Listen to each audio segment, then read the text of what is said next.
ਅੱਜ ਦੇ ਯੁੱਗ ਦੇ ਵਿੱਚ ਕਿਤਾਬਾਂ ਦੀ ਗੱਲ ਕਰਨਾ ਅਤੇ ਕਿਤਾਬ ਪੜ੍ਹਨਾ ਇਸ ਨੂੰ ਅਸੀਂ ਬਹੁਤ ਇੱਕ ਅਹਿਮ ਕਾਰਜ ਕਹਿ ਸਕਦੇ ਹਾਂ। ਅੱਜ ਕਲਾਈਡ ਦੇ ਵਿੱਚ ਕਲਾਈਡ ਪਬਲਿਕ ਹਾਲ ਦੇ ਵਿੱਚ 2 ਕਿਤਾਬਾਂ ਰਿਲੀਜ਼ ਹੋਈਆਂ ਨੇ। ਜਜ਼ਬਾਤ ਜਿਹੜੀ ਕਿ ਭੈਣ ਰਮਿੰਦਰ ਕੌਰ ਖੈਰਾ ਹੋਰਾਂ ਨੇ ਲਿਖੀ ਆ ਅਤੇ ਦੂਜੀ ਆ ਹੱਕਾਂ ਖਾਤਰ ਤੂੰ ਵੀ ਬੋਲ ਜਿਹੜੀ ਲਿਖੀ ਆ ਸਰਦਾਰ ਹਰਪਾਲ ਸਿੰਘ ਜੀ ਨਾਗਰਾ ਹੋਰਾਂ ਨੇ। ਤੇ ਦਿਲਚਸਪ ਗੱਲ ਇਹ ਆ ਕਿ ਇਹਨਾਂ ਦੋਨਾਂ ਲੇਖਕਾਂ ਦਾ ਆਪਣੇ ਦੇ ਵਿੱਚ ਪਿਓ ਤੇ ਧੀ ਦਾ ਰਿਸ਼ਤਾ ਗਾ। ਇਹ ਬਹੁਤ ਘੱਟ ਵਿਲੱਖਣ ਗੱਲ ਦੇਖਣ ਨੂੰ ਮਿਲਦੀ ਆ, ਪਰ ਇੱਥੇ ਮਿਲੀ ਆ ਕਿ ਵਿਰਾਸਤ ਨੂੰ ਅੱਗੇ ਚੱਲਦਾ ਰੱਖਿਆ ਜਾ ਰਿਹਾ ਹੈ।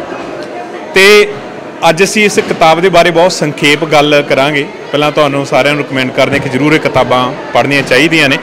ਇਸ ਦੇ ਵਿੱਚ ਜੋ ਸਰਦਾਰ ਹਰਪਾਲ ਸਿੰਘ ਨੇ ਗੱਲ ਕੀਤੀ ਹੈ ਜ਼ਿਆਦਾਤਰ ਉਹ ਕਿਰਸਾਨੀ ਸੰਘਰਸ਼ ਦੀ ਕੀਤੀ ਹੈ, ਕਿਉਂਕਿ ਇਹਨਾਂ ਨੇ ਉਸ ਸਮਿਆਂ ਦੇ ਵਿੱਚ ਇਹ ਲਿਖੀ ਹੈ। ਕਿਤਾਬ ਦਾ ਜਿਹੜਾ ਸਿਰਲੇਖ ਆ ਉਹੀ ਦੱਸਦਾ ਕਿ ਹੱਕਾਂ ਖਾਤਰ ਤੂੰ ਵੀ ਬੋਲ, ਲੋਕਾਂ ਨੂੰ ਜਗਾਉਣ ਦੀ ਗੱਲ ਕੀਤੀ ਆ।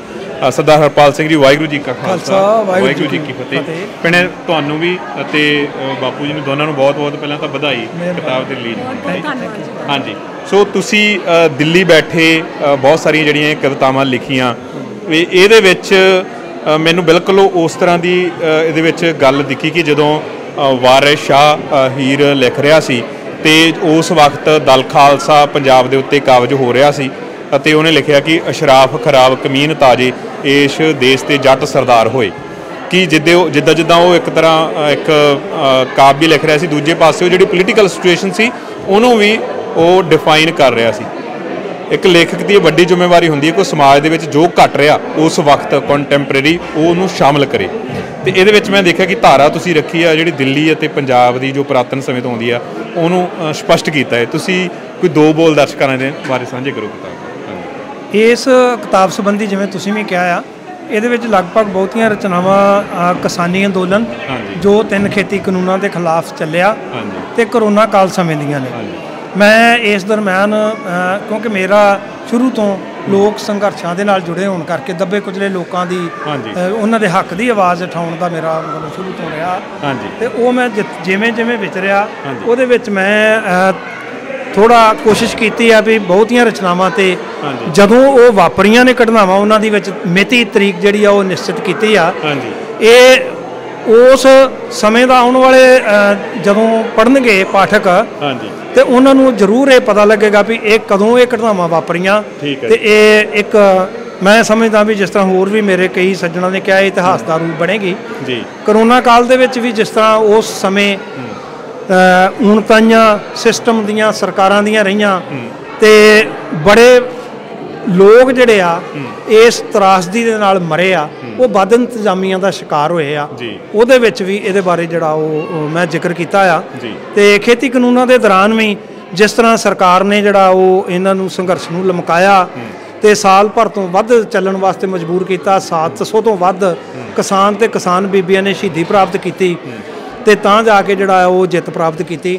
ਤੇ ਉਹ ਜਿੱਥੇ ਵੀ ਮੈਂ ਦਿੱਲੀ ਹੋਰ ਵੱਖ-ਵੱਖ ਸ਼ਹਿਰਾਂ ਅੰਮ੍ਰਿਤਸਰ ਗੁਰਦਾਸਪੁਰ ਬਟਾਲਾ ਫਤਿਹਗੜ੍ਹ ਚੂੜੀਆਂ ਜਿੱਥੇ ਵੀ ਮਤਲਬ ਜਿਹੜੇ ਸੀ, ਇੱਕ ਮੈਂ ਪੰਜਾਬੀ ਟ੍ਰਿਬਿਊਨ ਦਾ ਪੱਤਰਕਾਰ ਹੋਣ ਨਾਤੇ ਮੈਨੂੰ ਉਹ ਆਵਾਜ਼ ਮਾਰਦੇ ਸੀਗੇ ਤੇ ਮੈਂ ਉੱਥੇ ਪਹੁੰਚਦਾ ਤੇ ਇਹ ਉਹ ਪੱਤਰਕਾਰੀ ਦੇ ਤੌਰ ਤੇ ਵੀ ਤੇ ਇੱਕ ਲੇਖਕ ਦੇ ਤੌਰ ਤੇ ਵੀ ਮੈਂ ਉਹਦੇ ਵਿੱਚ ਆਪਣੇ ਵਿਚਾਰ ਪ੍ਰਗਟ ਕੀਤੇ। ਇਹਦੇ ਵਿੱਚ ਜੋ ਕਿਤਾਬ ਦਾ ਮੁਹਾਵਰਾ ਗਾ ਉਹ ਜੋ ਸਾਡੇ ਇਤਿਹਾਸ ਦੇ ਵਿੱਚ ਰਿਹਾ ਹੈ, ਜਿਸ ਤਰ੍ਹਾਂ ਕੁਝ ਕਵਿਤਾਵਾਂ ਦੇ ਮੈਂ ਨਾਮ ਪੜ੍ਹਨੇ ਹੋਣ, ਪਾਪ ਦੀ ਜੰਜ। ਪਾਪ ਭਾਵ ਕਿ ਇੱਕ ਪਾਸੇ ਬਾਬਰ ਕੇ ਇੱਕ ਪਾਸੇ ਬਾਬੇ ਕੇ, ਪਾਪ ਕੀ ਜੰਜ ਲੈ ਕਾਬਲੋਂ ਧਾਇਆ ਕੂੜ ਫਿਰੈ ਪ੍ਰਧਾਨ ਵੇ ਲਾਲੋ। ਦਿੱਲੀ ਦਾ ਹਿਸਾਬ ਜਦੋਂ ਪੰਜਾਬ ਦੇ ਕਿਸੇ ਸ਼ਖਸ ਦੇ ਪੰਜਾਬ ਦੇ ਜਾਏ ਦੇ ਦਿਲ ਦੇ ਵਿੱਚ ਕੋਈ ਦਿੱਲੀ ਸ਼ਬਦ ਆਉਂਦਾ, ਦਿੱਲੀ ਸੁਣਦਾ ਉਹਨੂੰ ਉਹ ਦਿੱਲੀ ਦਿਲਵਾਲੋਂ ਕਿ ਨਹੀਂ, ਉਹਨੂੰ ਦਿੱਲੀ ਇੱਕ ਜ਼ੁਲਮ ਦੇ ਤੌਰ ਦੇ ਉੱਤੇ ਦਿਖਦੀ ਆ। ਤੇ ਉਹ ਤੋਂ ਬਿਲਕੁਲ ਨਾਲ ਉੱਠ ਜਾਗ ਪੰਜਾਬ ਸਿਆਂ, ਦਿੱਲੀ ਤੋਂ ਬਾਅਦ ਭਾਵ ਕਿ ਪੰਜਾਬ ਸਿੰਘ ਆ, ਪੰਜਾਬ ਇੱਕ ਦਲੇਰ ਇੱਕ ਸ਼ਖਸ ਆ। ਉਹ ਉਸ ਦੀ ਬਹੁਤ ਸੋਹਣੀ ਖੂਬਸੂਰਤੀ ਦੇ ਨਾਲ ਇਸ ਕਵਿਤਾ ਦੇ ਵਿੱਚ ਪੇਸ਼ਕਾਰੀ ਕੀਤੀ ਗਈ ਆ। ਸੋ ਅੱਗੇ ਜਿਸ ਤਰ੍ਹਾਂ ਕਵਿਤਾਵਾਂ ਜਾਂ ਜਾਗ ਪੰਜਾਬ ਸਿੰਘ ਦਿੱਲੀ ਦਾ ਹਿਸਾਬ, ਉਹਦੇ ਵਿੱਚ ਜਿਹੜੀਆਂ ਅੱਗੇ ਹੋਰ ਤਸ਼ਬੀਹਾਂ ਨੇ ਮਲਕ ਭਾਗੋ ਦੀ, ਜਿੱਥੇ ਮਲਕ ਭਾਗੋ ਮੇਲਾ ਆ ਜਾਂਦਾ ਸ਼ਬਦ ਉੱਥੇ की कारपोरेट्स की बाबर के की दिल्ली के वो सारा कुछ वो ही आ जाता गा। सो अजिहियां तशबीहां दे नाल लबरेज ये किताब आ। होर भी बहुत सारिया जिहड़ियां उस वक्त कॉन्टैंपरेरी चीज़ां ने उन्हां दा जिक्र किया है। हुण मैं भैन रमिंदर कौर होरां दे नाल भी दो शब्द साझे करना। तुहानूं फिर एक बार फिर बधाई जी हरपाल सिंह जी इस किताब के लिए। भैन रमिंदर कौर होरां दी जिहड़ी किताब आ उन्हां दे विच मैनूं थोड़ा जिहा जिहड़ा डिफरेंस लग्गिया बापू जी दे कि इन्हां ने ਜਿਹੜੀਆਂ अंतरमुखी ਗੱਲਾਂ ਨੇ ਉਹ ਬਹੁਤ ਜ਼ਿਆਦਾ ਕੀਤੀਆਂ ਨੇ। ਅਤੇ ਖਾਸ ਕਰ ਜਿਹੜੀ 84 ਦੀ ਇਹਨਾਂ ਦੀ ਕਵਿਤਾ ਮੈਂ ਪੜ੍ਹੀ ਜਿਹੜੀ 84 ਦੇ ਘੱਲੂ ਘਾਰੇ ਬਾਰੇ ਆ। ਵੈਸੇ ਤਾਂ ਘੱਲੂ ਘਾਰਾ ਜਿਹੜਾ ਸ਼ਬਦ ਆ ਉਹ ਵੀ ਆਪਣੇ ਆਪ ਦੇ ਵਿੱਚ ਤੁਸੀਂ ਭੈਣੇ ਕੱਢੋਗੇ ਇਹਦੇ ਵਿੱਚੋਂ ਉਹ ਕਵਿਤਾ ਉਹ ਆਪਣੇ ਆਪ ਦੇ ਵਿੱਚ ਵਿਆਖਿਆ ਕਰ ਦਿੰਦਾ ਗਾ ਕਿ ਜੋ ਲੇਖਕ ਆ ਉਸ ਦਾ ਜਿਹੜਾ ਮੁਹਾਵਰਾ ਗਾ ਜਾਂ ਉਸ ਦੀ ਜਿਹੜੀ ਸਮਝ ਆ ਉਹ किस धारा तो आ रही आ कि उसके उत्ते जिस तरह बापू जी ने लिखा कि लालू कहता पर मलक भागो का जोड़ा वो प्रभावता नहीं हैगा। सो घल्लू घारा 1984 ये शुरू के उत्ते मैं एक दो पंक्ति पढ़दा फिर असीं भैन नाल गल करांगे। घल्लू घारा 1984 जदों याद आ जांदा तुर अंदरों रूह कंबा जांदा लगी सी बुरी नज़र मेरे पंजाब नूं कुछ हवाना दी हवानीयत दा नंगा नाच दिखा जाता। ये मुहावरा वरतना जिहड़ा नाम वरतना है अपने आप दे विच बहुत अहमियत रखता। अपने किताब के लिए पहले तो बहुत बहुत तुहानूं बधाई। सो तुसीं दो शब्द जिहड़े दर्शकां नाल साझे करने चाहुंदे इस किताब। हाँ जी थैंक यू तुहाडा बहुत बहुत धन्नवाद। वैसे तो मैं जिस तरह कहा कि मैनूं ज़्यादा है नहीं सी कि मैं लिखना है किताब जां किस तरह है। यही मेरे जिस तरह जो मन दे विच आया मैं वो लिखी गई। तो एक मौका आया सी जो मेरे को मेरी डायरी पई हुई सी तो पिता जी होनी और आए सी मेरे को तो मैं उन्होंने दिखाई हो कि ऐदा है तो ये पढ़ के रोन लग पे। तो मैं क्या भी तुसी मतलब रोन लग पे मतलब तुसी रो भावुक हो गए रहे हो कि जाके तुहानूं ठीक नहीं लगा है कुछ कहते नहीं मैनू मतलब कहते मेरे को शब्द नहीं है मैं दसा कि कहते मैं सोचा नहीं सी कि तू ऐदा लिख सकती है क्योंकि मैं कभी किसी स्टेज पर जां कदे इदा कभी बोली नहीं सी। इत्थे आके ही सारा कुछ मैं इदा लिखना शुरू किया तो इन्होंने ही मैनू हौसला दिता तो मैं साथ ज्वाइन की उतों फिर मैं बोलना शुरू किया। तो ये सारिया कवितावां नूं मेरे इकट्ठे करके एक इहदे विच जज्बात किताब दे विच लैके आंदा जो कि बहुत ज़्यादा सधारण लफ्ज़ां दे विच है। सधारण लफ्ज़ होण करके मैनू हाँ जी उन्हां दे जिस तरह मैनू बहुत जाने इत्थे भी मिले वो कहते कि असीं कभी पढ़ते नहीं है आंदे पर जो तेरी यह किताब पढ़ी तो इदा लग्या कि जिद्दां असीं लिखी हुई है साडियां अपने फीलिंग्स जज्बात ने इहदे विच ते वो मैनू थोड़ा चलो हौसला मिलिया उत्तों। सही है भैणे खास कर जिहड़ी मैं इस तो पहला गल कर रहा सीगा ये बहुत अहम आ कि तुसीं इहदे विच मुहावरा किहड़ा वरतदे हो है ना। देखो सरकारां ने बहुत जोर लाया कि उन्होंने ऑपरेशन ब्लू स्टार जां होर बहुत सारे नाम दिते होर भी तुहाडियां बहुत सारियां कवितावां बारे आपां गल कर सकते हैं जिहड़ियां अंतरमन दे नाल संबंध ने पर उहदे विच मुहावरा वो तुसीं घल्लू घारा किवें वरतिया इहदे बारे तुसीं थोड़ा दसोगे कि इत्थे तुसीं होर ऑपरेशन ब्लू स्टार जां होर वरत सकदे सी ये तुहाडे मन दे विच शब्द किद्दां आया?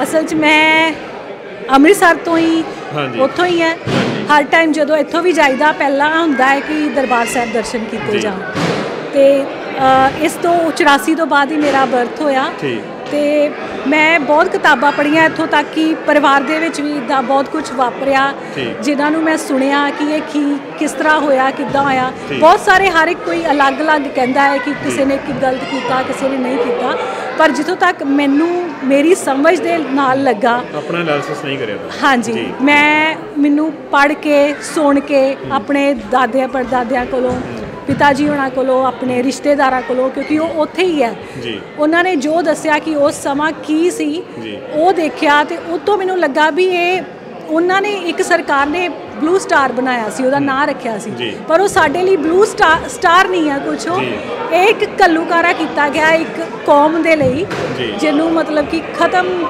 करने की कोशिश की गई है।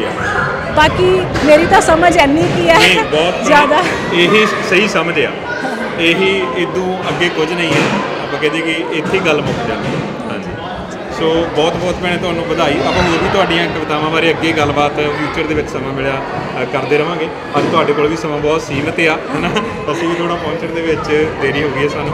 ਸੋ ਤੁਹਾਨੂੰ ਅਤੇ ਬਾਪੂ ਤੁਹਾਨੂੰ ਹਰਪਾਲ ਸਿੰਘ ਜੀ ਬਹੁਤ ਬਹੁਤ ਵਧਾਈ ਹੋਵੇ ਅੱਜ ਦੀ ਇਹਨਾਂ ਦੋਨੇ ਕਿਤਾਬਾਂ ਦੀ ਘੁੰਡ ਚੁਕਾਈ ਲਈ। ਵਾਹਿਗੁਰੂ ਜੀ ਕਾ ਖਾਲਸਾ, ਵਾਹਿਗੁਰੂ ਜੀ ਕੀ ਫਤਿਹ। ਤੁਸੀਂ ਵੀ ਜੇਕਰ ਇਹ ਕਿਤਾਬਾਂ ਪ੍ਰਾਪਤ ਕਰਨੀਆਂ ਨੇ ਤੇ ਤੁਸੀਂ ਭੈਣ ਰਮਿੰਦਰ ਕੌਰ ਉਹ ਮੈਲਬੌਰਨ ਦੇ ਸਾਊਥ ਈਸਟ ਵੱਲ ਰਹਿੰਦੇ ਨੇ, ਹੁਣ ਅਸੀਂ ਲਿੰਕ ਵੀ ਸਾਂਝਾ ਕਰਾਂਗੇ, ਤੁਸੀਂ ਆਨਲਾਈਨ ਵੀ ਖਰੀਦ ਸਕਦੇ ਹੋ।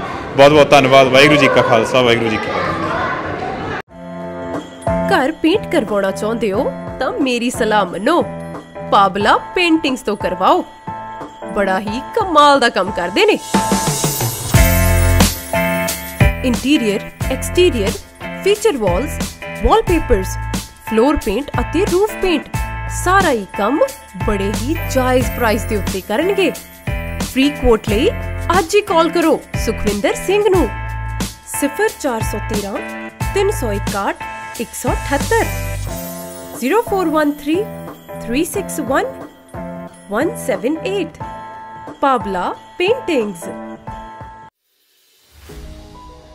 We are one of Australia's largest home builders, winning over 100 industry awards. With our upfront pricing and fixed price contracts, we are the best price guarantee. We provide our customers with high quality steel frame homes, solar hot waters, and the best premium Italian home appliances with over 17-month maintenance period. Our floor plans can be redesigned to suit your needs. We provide over 1,500 customizable floor plans available online with pricing. So, jump on to Dixon Home website today or call us for more information.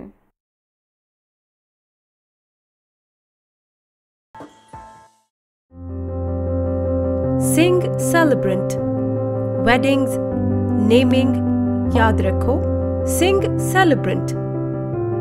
Booking ਲਈ ਮਨਪ੍ਰੀਤ ਸਿੰਘ ਨੂੰ ਕਾਲ ਕਰੋ 0423 359 279 0423 359 279।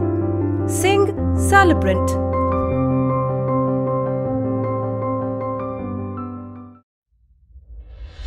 Singh sweets Punjabi restaurant, ਦੇਸੀ ਘਿਓ ਦੀ ਬਣੀ ਸ਼ੁੱਧ ਮਠਿਆਈ ਅਤੇ ਹਰ ਤਰ੍ਹਾਂ ਦੇ ਪੰਜਾਬੀ ਪਕਵਾਨਾਂ ਲਈ ਯਾਦ ਰੱਖੋ ਸਿੰਘ ਸਵੀਟਸ। ਇੱਕ ਵੇ ਜਾਂ ਡਾਈਨ ਇਨ ਕਰਨਾ ਹੋਵੇ ਹਮੇਸ਼ਾ ਖੁੱਲੀ ਪਾਰਕਿੰਗ ਮਿਲੇਗੀ। ਬਲਕ ਆਰਡਰ ਜਾਂ ਫੈਮਿਲੀ ਡਿਨਰ ਕਰਨਾ ਹੋਵੇ ਫੋਨ ਕਰੋ 0417 578 287।